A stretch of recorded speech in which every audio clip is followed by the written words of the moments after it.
Hi there guys, and welcome back to CloudMom.com. Well, I have to say that when it comes to shooting and uploading videos, the past 3 months have probably been the slowest time I've had since I launched my site when my youngest daughter Marielle was just about 1 year old. Why is that? Well, I now have 2 middle schoolers that have been absolutely drenched with homework.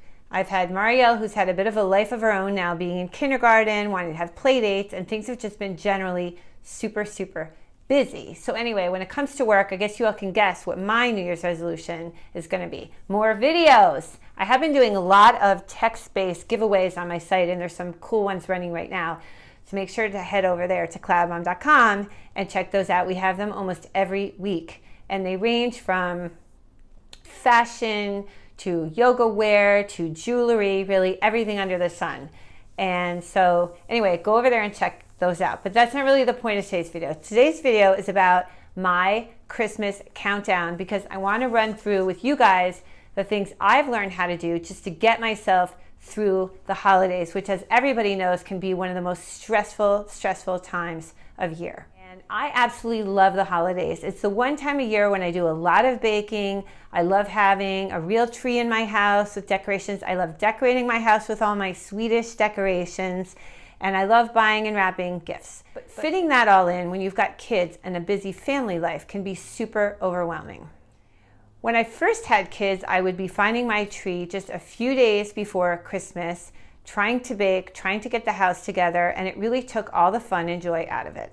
Now what I do, which is something I advise when it comes to everything, finding baby gear, dealing with kids going back to school, dealing with holiday gifts, even buying Halloween candy, is to start very early.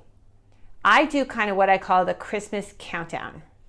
So beginning after Thanksgiving, the first thing I do is get all of my decorations out of our storage locker. We live in an apartment, so we have a storage locker, unlike you lucky people who might have a garage or an attic.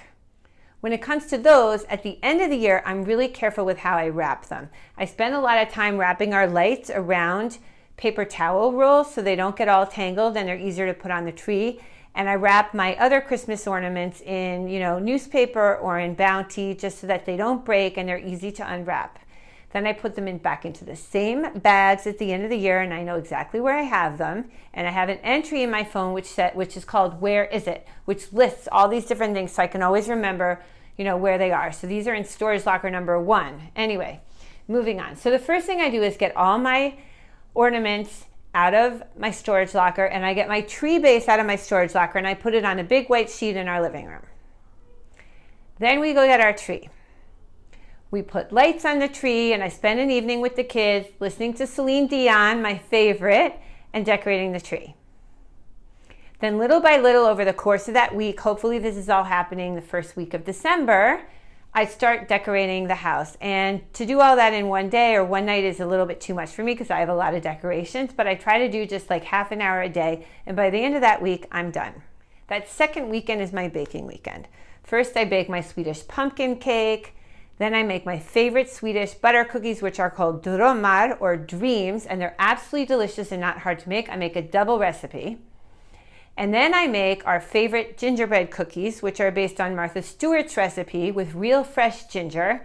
I make the dough, I put it in the freezer, and the following weekend, when the kids have more time, I let them roll them and cut them out and make their gingerbread cookies. Same thing when it comes to holiday gifts.